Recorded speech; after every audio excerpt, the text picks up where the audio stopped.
Hi guys! So parang ang saya ng game nila ngayong hapon ng mga housemate. Ang cute lang ni JP.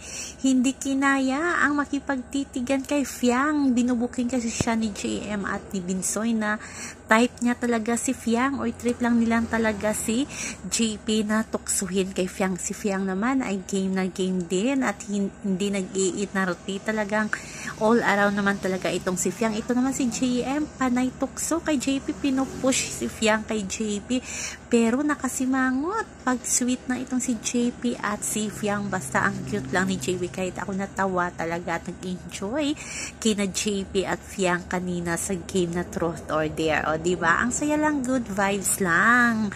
Pero ang iba dyan, feeling type ni GM talaga, pero itong si Boy lumalayo. Kahit mga fans niya nagsasabi na gumising ka, hindi ka na type ni Guy.